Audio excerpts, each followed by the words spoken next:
আরজি করে হামলা কাদের ছায়ায় লালিত পালিত তারা। হামলার অভিযোগে শুভদীপ কুন্ডু নামে একজনকে আটক করেছে পুলিশ। মানিকতলা থানার মুরারিপুকুর রোডের বাসিন্দা এই শুভদীপ। পরিবারের দাবি, শুভদীপ নির্দোষ, তাকে ফাঁসানো হয়েছে। ভিডিও করলে কি ভাঙচুর হয়ে গেল, প্রশ্ন পরিবারের। শুভদীপ কোনো পার্টি করে না বলে দাবি পরিবারের।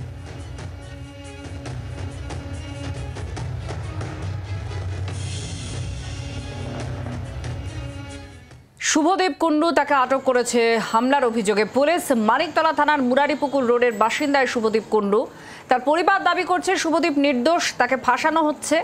ভিডিও করলে কি ভাঙচুর হয়ে গেল, এই প্রশ্ন তুলছে উল্টে পরিবার। শুভদীপ কোনো রাজনৈতিক দলের সঙ্গে যুক্ত নয় বলে দাবি করছে শুভদীপের পরিবার।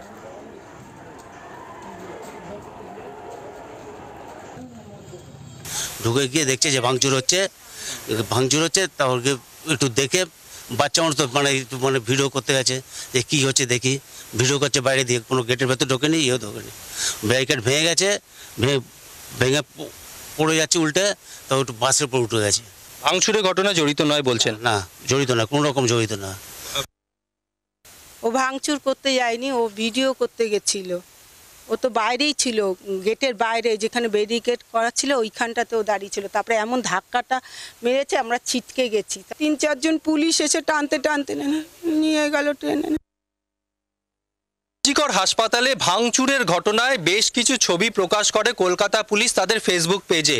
একটি ছবি ভাইরাল হয়, জানা যায় যার ছবি ভাইরাল হয়েছে তার নাম হচ্ছে শুভদীপ কুন্ডু ওরফে সানি। মানিকতলা থানা এলাকার মুরারিপুকুরের বাসিন্দা। এই মুহূর্তে আমরা তার পাড়াতে রয়েছি। পুলিশ সূত্রে যেটা জানা যাচ্ছে বা যে ছবি আমাদের ক্যামেরায় ধরা পড়েছে, ঘর থেকে সানিকে পুলিশ আটক করে নিয়ে যায়। সূত্র মারফত জানা যাচ্ছে আরজিকরে যে ঘটনা ঘটেছে সেই ঘটনায় জিজ্ঞাসাবাদের জন্যই মূলত এই সানিকে আটক করে পুলিশ এই মুহূর্তে নিয়ে গেছে। শুভদীপের বাবা এবং মাসি বলছে যে গতকাল শুভদীপ সেখানে গেছিল, পাড়ার কয়েকজন গেছিল, সেখানে তারা গেছিলেন আরজিকরে যে ঘটনা ঘটেছে সেটা দেখার জন্য। সেখানে ভাঙচুরের সঙ্গে কোনোভাবেই জড়িত নয় এই শুভদীপ ওরফে সানি। কিন্তু পুলিশ যেভাবে তাকে তুলে নিয়ে গেল এবং বাড়ির লোকজনকে কোনো কথাই বলল না। তবে সানির বাবা অবশ্য বলছেন যদি পুলিশ দেখাতে পারে যে সে ভাঙচুর করছিল তাহলে সেটা তারা যা বলবে সেই বিষয়ে তারা দেখবেন। তবে এই মুহূর্তে এলাকার বাসিন্দারাও বলছেন যে সানি অত্যন্ত ভালো ছেলে, এই ঘটনার সঙ্গে সে যুক্ত নয়। তবে এই ঘটনা আগামী দিনে কোন দিকে মোড় নিতে চলেছে সেই দিকেই তাকিয়ে রাজ্য রাজনীতি। জি 24 ঘন্টার জন্য ক্যামেরায় অমিত দাসের সঙ্গে রনয়, কলকাতা।